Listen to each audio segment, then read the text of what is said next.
When a Vanderbilt music professor can't figure out how to transcribe what you've played, uh, that's messed up.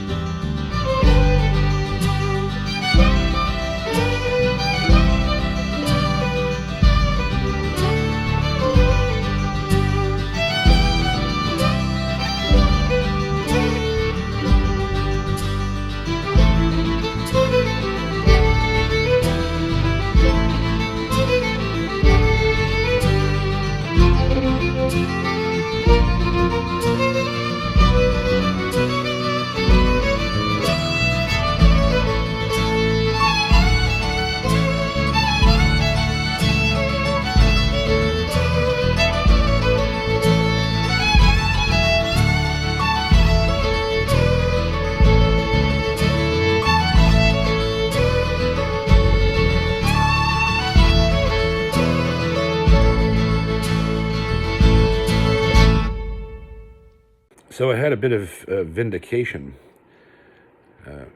probably 3 or 4 months after I got fired from the McCarters. Of course, they began struggling to find someone to replace me. And the last show we did in Europe, which was in Holland, was recorded by the soundmen. I have a copy of the board tape myself, and I love it. It's a great memento for me. I loved working in that band. And so they didn't know how to replace me. They weren't sure. So they started trolling around Nashville to see if they could find a guitar player that could fill the spot.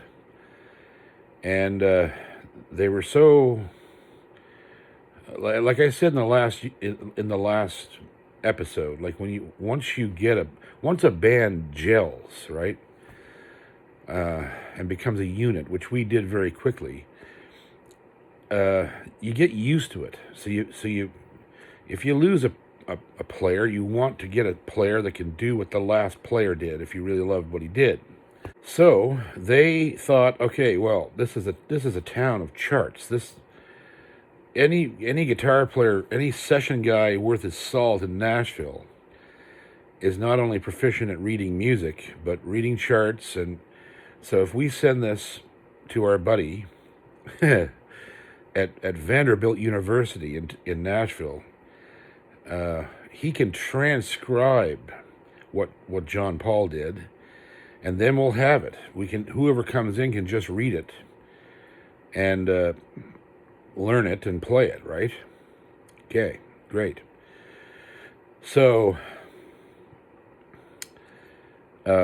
they sent this recording of us, this board tape, to a professor of music, music performance, guitar specialist, apparently, at Vanderbilt University. And they said, we want to have the guitar players, all his parts and solos, transcribed and written out, so that we can give it to incoming musicians who are playing with the band. And he's like, yeah, no problem, perfect. So he gets the tape. About 2 weeks later, he calls him up and says, yeah, okay, great. So you, did you want this, do you want a chart for each guitar player? And Kevin said, there's only one guitar player. And the professor, this professor of music, said, wait a minute, now you're shitting me now. Come on. There's two players. I can hear two guitars. And Kevin said, no, I'm sorry to tell you, there's only one guy on a flat top with no pedals, no electronics, no nothing. He's just plugged directly into the board. And the guy said, holy shit. He said, okay, fine. I'll go back and start again. So he called back 4 or 5 days later and said, listen, I can't do this. I can't figure out what he did. I have no idea. He said there's some things that he did in this recording that I just don't know how he did them. He appears to be doing 2 and 3 things simultaneously, and I just can't. I don't know how to write this down. I can write it down, but somebody reads it, it's not going to sound like this. So he said, so I don't know how I can help you. I'm not sure. He said, you're going to have to hire 2 players. And so Vindication came because 2 or 3 months later, I was actually sitting in a amazing, I don't even know how this even happened. I don't know how they did this, but we were literally sitting in a Shoney's in Nashville about 3 or 4 months later. And the waitress came to our table and said, is there a John Paul here?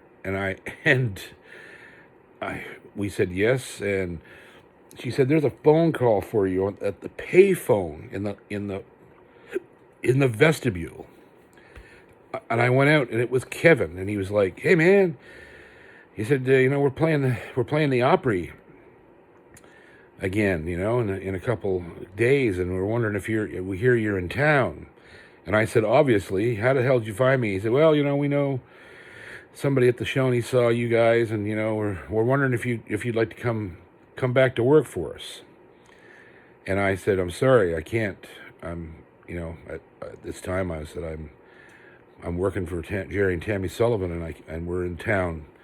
We're actually in town recording with Marty Stewart, and I said we're in town recording, and I can't get away. I'm sorry. And later on, he and some of the band members told me this whole story about the Vanderbilt professor. It was hilarious. And I tell this story, and I think I'm not really doing anything that complicated. I guess. I don't know. I'm not sure. All I know is that I think sometimes maybe people who think of music mathematically to write it down and stuff might not understand someone like me who knows nothing about the mathematics of music. I just play what I want to hear and make it happen. Sometimes it's very difficult, sometimes it's simple. And I do things that are probably wrong to get a desired effect. And so when you put that in front of somebody who knows all the mechanics of music, it messes them up. But I laughed a long time about that. I thought, there you go, bastards, fired me. Take that. And so I got a little bit of vindication out of the situation. So anyhow, back to the audition with Jerry. So I set an appointment to go to his house, and when I got there, there was Jerry and Tammy and Stephanie on the piano, and this intrigued me. I was like, wow, this is interesting. And she was a really cool piano player, no training whatsoever. Jerry taught her, kind of how to do what she did, and she played the piano like Jerry Lee Lewis. She was a honky-tonk piano player. She had that boogie woogie left hand, ding a ding a ding a ding a ding a ding, and be taking solos, right? And I was like, wow, this is really interesting. And I found out that I'd be playing, everything: guitar, mandolin, banjo, fiddle, maybe, if I had to, but mostly guitar, mandolin, and fiddle, and primarily mandolin. They wanted a mandolin player because they were replacing Marty. And those were big shoes to fill, because in my opinion, Marty Stewart's probably one of the best mandolin players that's ever lived. And he's overlooked for it a lot. He's doing it more now that he's out in the last decade or so, playing with his band, the fabulous Superlatives. He's been able to be a mandolin player again, right? And that's how he started out when he went to work for Lester Flatt when he was 13 years old, 14 years old. And so I get there, and Jerry's very nice, and we run through 4 or 5 songs, and checks out my harmony chops. He checks it and we just instantly gelled. There was no struggle whatsoever. We were a band immediately. It was unbelievable, actually. A bit freakish. It was really, it freaked me out. It was just, as soon as we started playing together, something happened. I don't know how else to explain it. It just became a juggernaut. It was like a jigsaw puzzle with a piece missing that finally just dropped in, and there we were. We were a band. And, we had a great... It turned into a rehearsal, not an audition. And at the end of it, Jerry's like, "Yes, okay, son, we'd love to have you." And I said, "Okay, I'm in. I'll let's do it." And there was a interesting thing that happened after the playing was done. The 2 girls took a meeting in the bathroom together. They both ran in the bathroom after everything was over, and I noticed it, and I kind of weirded me out a little bit. And me and Jerry were, standing out in the kitchen talking about everything, and I find out later on, years later, that this meeting was basically her, Tammy, and Stephanie in there, and Tammy looking at Stephanie and going, "So you gonna go after him or what?" And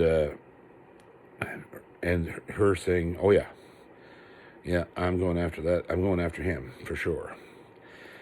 And I didn't know any of this, of course, but it was a well laid plan. What the motives for it were, I don't know. It's hard to say, right? It's hard to say. You can look at it through 2 different lenses.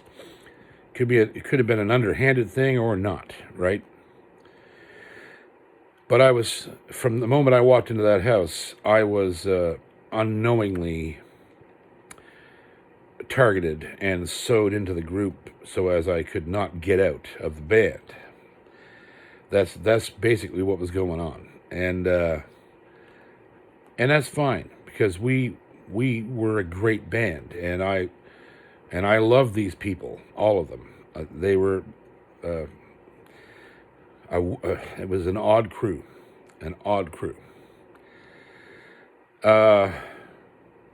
Jerry Sullivan is one of the most enigmatic men I've ever known. He was a preacher, but he came from the world of playing in honky-tonks, and he was an alcoholic at one time.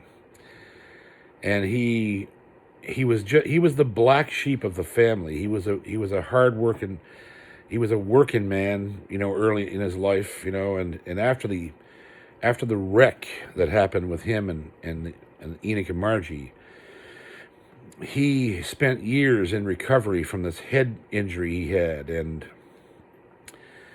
prior to those things, he was in and out of the Sullivan family band because there was no money in it, and he needed money to raise his family. His wife, Zelma, incredible woman, and just there's so much there. There's so much history there. And one of the things that I found out right away was that Jerry Sullivan wrote Great Balls of Fire, the Jerry Lee Lewis song. And he had actually cut it in the 50s, and it got to Sun Records somehow, and it was stolen from him. Jerry Lee Lewis ended up cutting it, and they took Jerry Sullivan's name off it, which was a common practice in those days. People lost songs and money, and record labels were just assholes back then. And he was told that his master had been lost in a fire and blah, blah, blah, blah. And Jerry Lee Lewis had a hit with his song.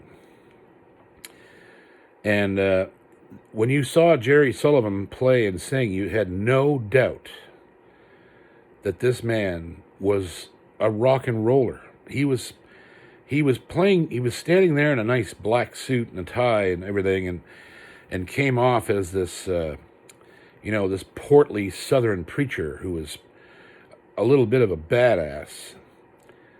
But when you watched him play the guitar and shake his leg and stuff, like you knew this man was from the Elvis era, and from that he was a rockabilly artist. It was really something to see, and he passed this on to his daughters.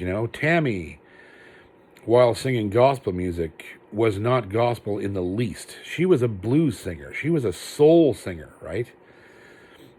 And played the bass the same way. Played walking bass lines and played slap bass and then you have Stephanie over in the corner on the piano playing like Jerry Lee Lewis, right? It was a really fascinating band.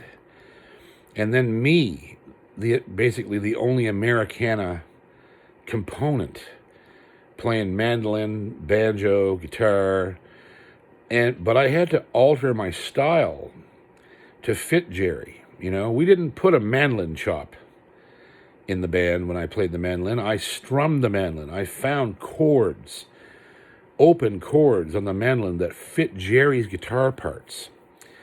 And I did very little rhythmic chopping. We didn't need it. There was so much rhythm in the band that it was another form of music. It wasn't quite bluegrass. It wasn't quite country. It wasn't quite blues. It was just the most fascinating thing that I'd ever encountered, and the most challenging. I really had to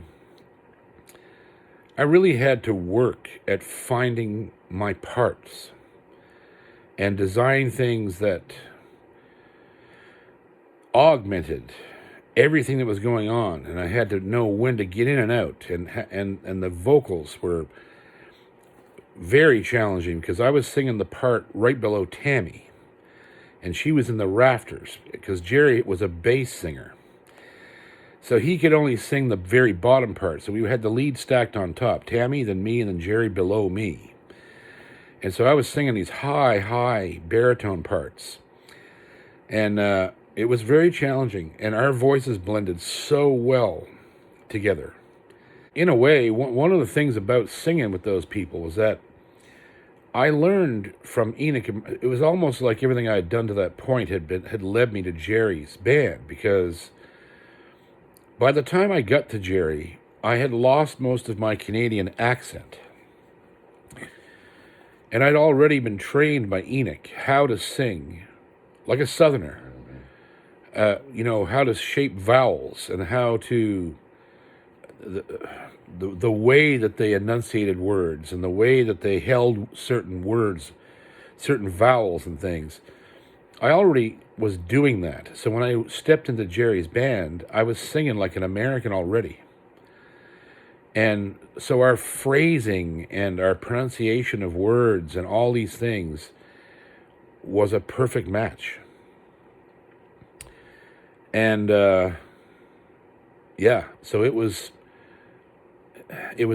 very surreal. I basically walked into that house that day, and I walked out with his daughter and a job. I knew about the job. I didn't know about the daughter right away. But that was soon to change as well. So I left the audition and went back to see Joey at the store, and Joey, of course, was like, what happened, man? What happened? And I was like, well, I got the job. And of course, he's going, did you see Stephanie? I was like, of course I seen her. She's in the band, right? And what do you think, man? You gonna ask her out? Because Joey was just full of the devil. He was just like, yeah, man, you gotta ask her out, whatever. So I thought about it for a little while, and the next day I found out that she was babysitting right next door to my house, and I says to Joey, I said, I think I'm going to ask her if I can bring her some lunch. And Joey's like, yeah, do it, man, do it. He's just egging me on, right? And so, sure enough, I called over to Elva's house, Aunt Elva, that was Jerry's sister. And so I asked her if she wanted some lunch. She said yes, and that's how it started. I went and got her a burger and took the food down there, and we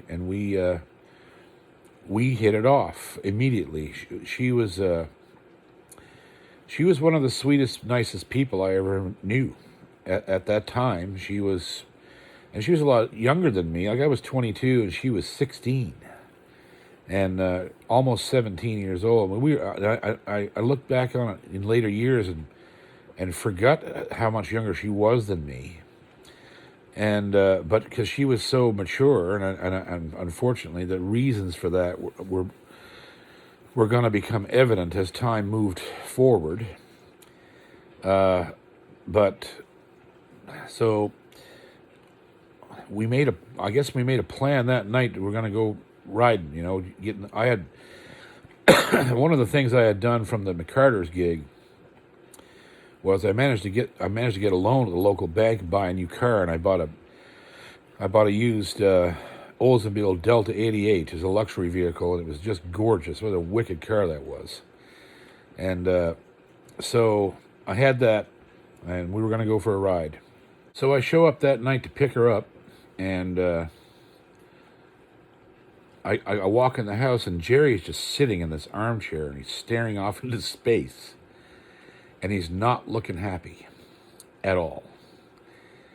And I immediately got worried. I was like, maybe I did this too soon. And, I just met these people. And Stephanie came out of the bathroom, man. She was dressed like a knockout. Had, jeans, and nice shirt, and black leather moccasin boots up to her knees. And she was just gorgeous. She was a gorgeous girl, and Jerry's sitting there, and I'm going, oh boy, like this doesn't look like it's going to go very well. And he looks at me and says, "What are y'all going to do? Where are you going?"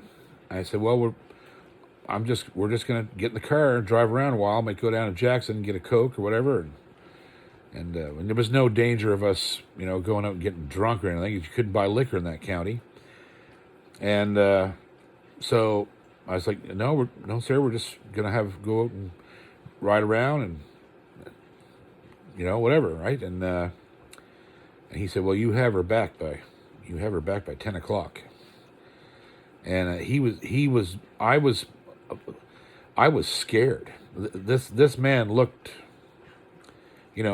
murderous. I thought, holy Jesus, this is not good, and I was really nervous and uncomfortable, and Stephanie just kind of, ignored him, and she said, I said, yes, sir, don't worry, I'll take care of her, it's okay, and so off we get in the car and go riding around, and she told me, she said, don't worry about Daddy, he's just like that, and she didn't tell me very much that first night about, what all was going on in that family. It was a difficult dynamic, believe me, for those girls. I didn't find that out until later, but we had a great night. We drove all over the place and listened to music, and I played her music I had, it had a good stereo in the Oldsmobile, and we were listening to tunes and talking about all kinds of things, and that was it. A couple hours, I dropped her off home, and she laid a big one on me at the driveway, and I thought, well, there you go, Jesus, this went well, and she jumped out of the car, and that was it. And that was the beginning. That was that's how it all started. That one ride in the car. And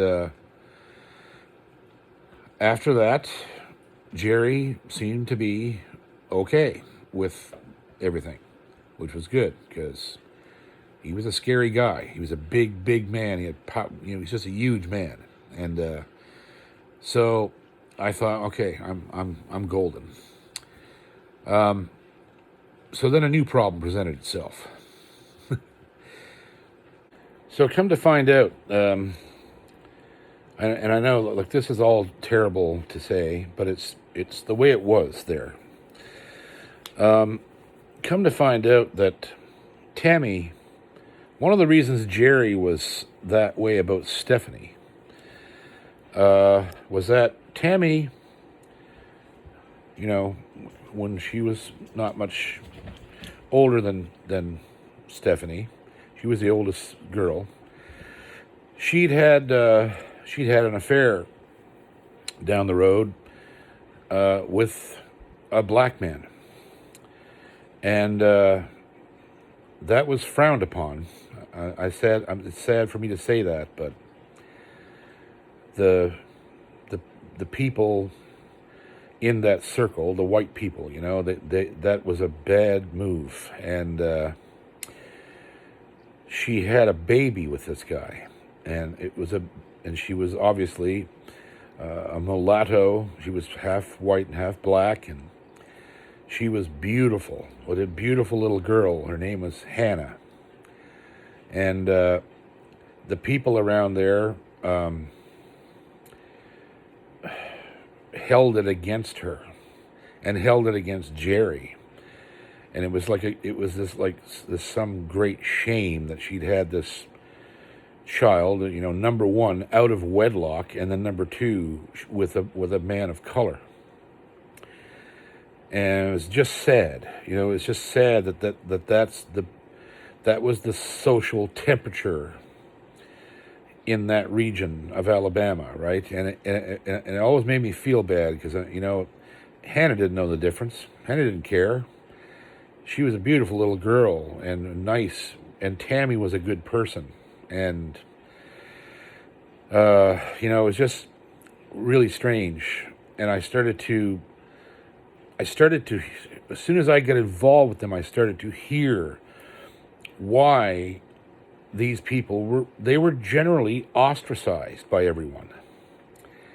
That was one of the big reasons. And then, of course, there was a lot of history with Jerry, back when he was drinking heavy, and he was a violent kind of guy, and it was just there was just all this history started to come forth about him and his family and their history and all this stuff, right? And it's just like, okay, whatever. Like, I don't care.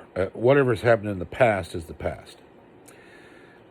But then, Joey looked at me one day and said, "You better go talk to Enoch." And I immediately went, "Oh, you're right. I better go over there." Because I was now working for Enoch's sworn enemy. So people thought. It was actually Margie that hated Jerry. Enoch didn't hate Jerry at all. But there was such a history there. If you watch the early episodes when I discuss what happened between them, there was a massively bad history, bad blood, and I thought, okay, well, I'm going to have to go over there.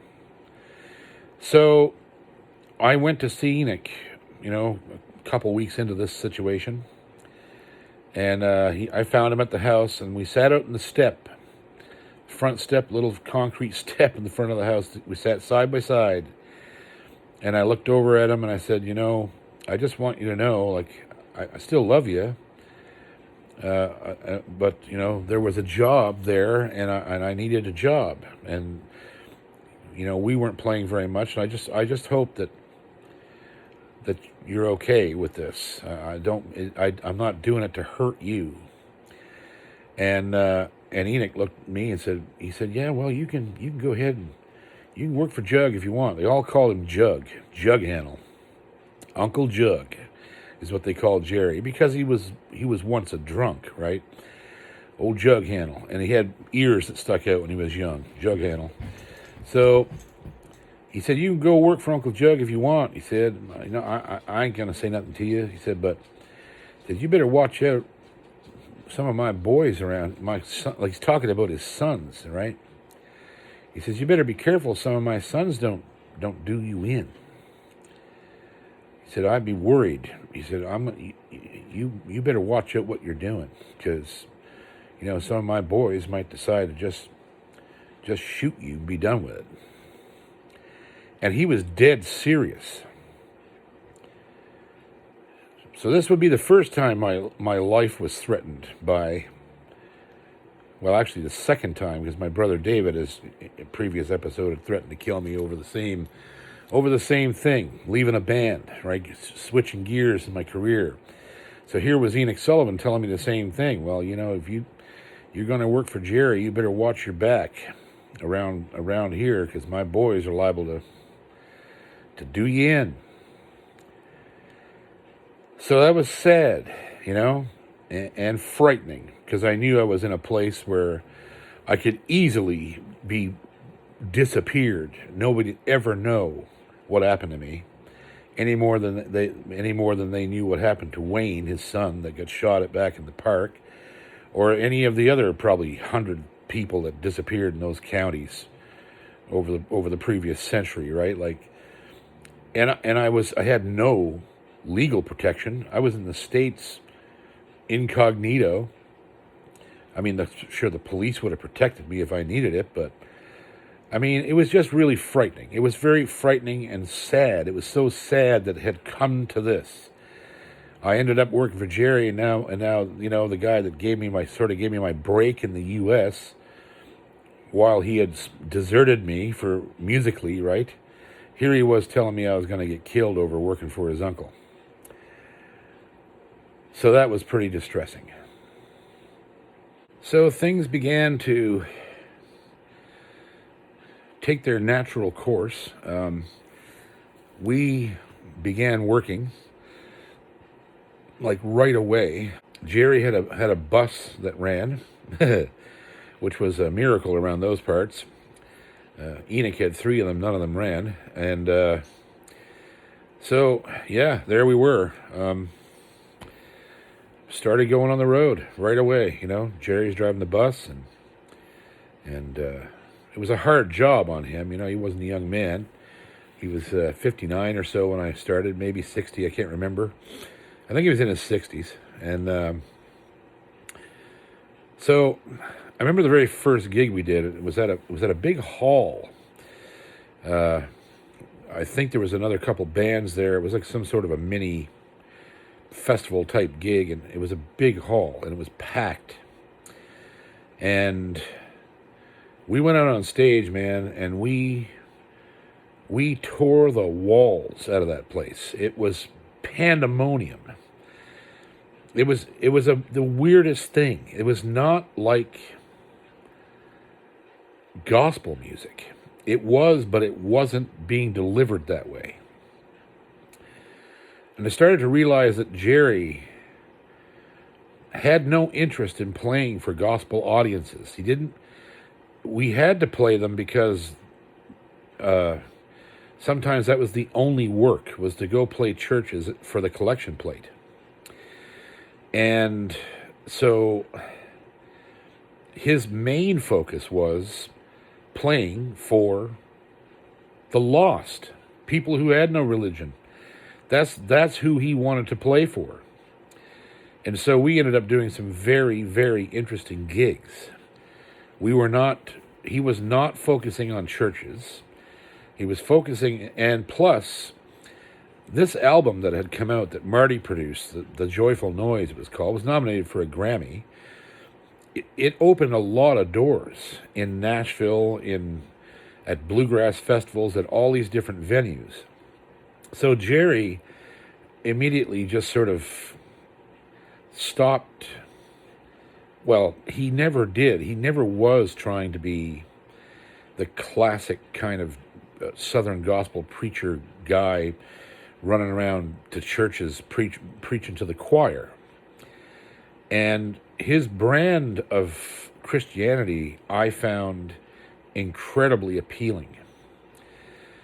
He believed in the Bible. He believed strongly in God and the divinity of Jesus and all these things. But he practiced it in a way that was realistic. He made Christianity, he preached Christianity almost in a secular way. And I found that really appealing. And it caused me to, start to... I'd already read the Bible from front to back many times.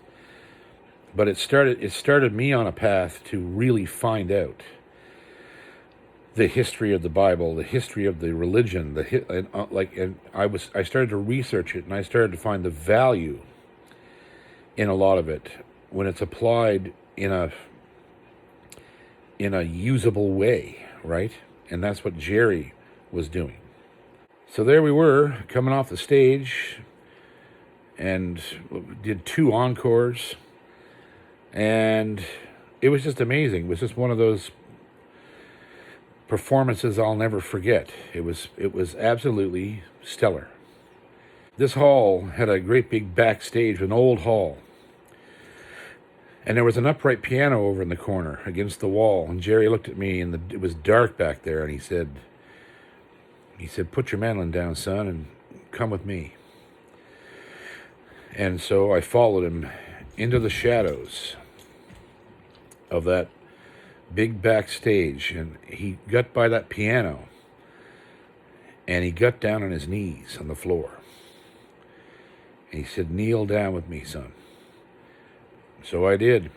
And he said, and he looked me right in the eye, and he said, "Listen, what we have here is something special." He said, "And I want to make a covenant with you before God right now." And so he started to pray, and he grabbed me by the 2 hands, and he started to pray, and he said, we're here on our knees before you to promise one another that we will not dissolve this union. This band will, and he made me promise. He didn't.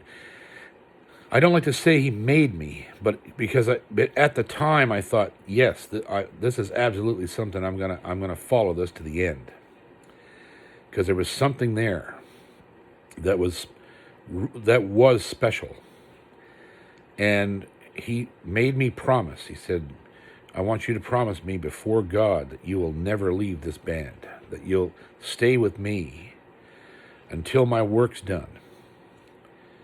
And I promised, and we made a covenant, an Old Testament covenant on the dusty floor of this old hall somewhere in the dark by that piano. And I'll never forget the look in Jerry's face. He knew there was something going on, and so did I. I knew there was something. I knew I was where I was supposed to be to get the job done I was trying to get done. All the years up until that point, for the previous, 7 years, I had struggled to find my way into the knowledge I wanted about music. And Jerry Sullivan came and suddenly presented me with a whole menu. Because I didn't know it then, but I was about to be thrust right into the heart of the Nashville scene, of the players I wanted to be around, all through Jerry, all because Jerry had created so much goodwill in Nashville with Marty and with different people. I was where I was supposed to be. And of course, by this time I was, obviously I was madly in love with the man's daughter, and I thought, well, this is a no-brainer. I'm probably going to end up marrying her, and this will be where I belong, and I'll do this until he dies, and then we'll just move on from there. I'll be set to do whatever I want to do after that's over.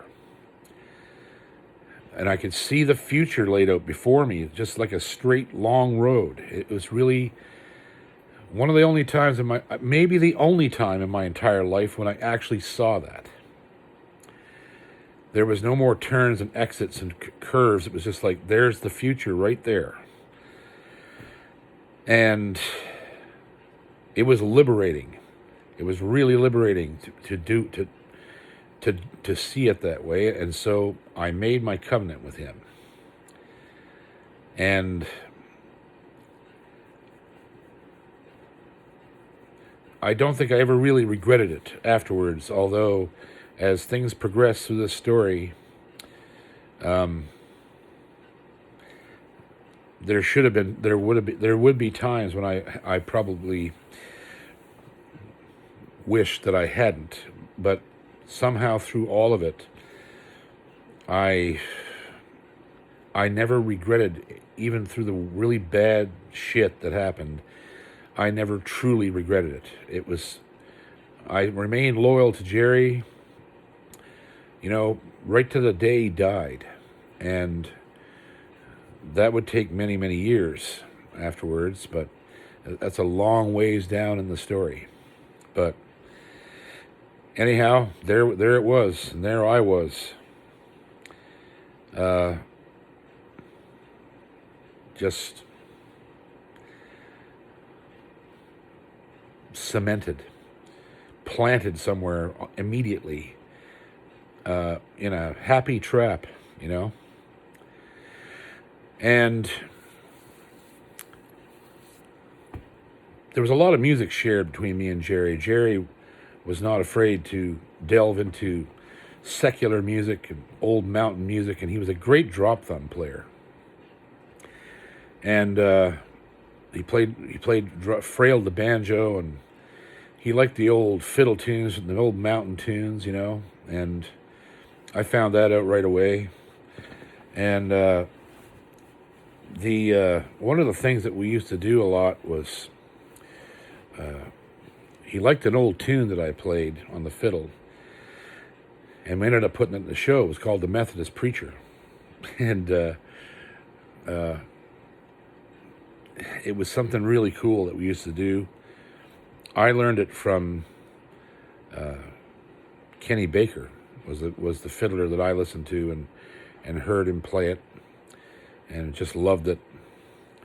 And I've played it on pretty well every instrument I own, in every style imaginable. It's I look back on that tune and sitting around Jerry's living room in those early days, discovering each other's musicality. Jerry taught me a lot about my own.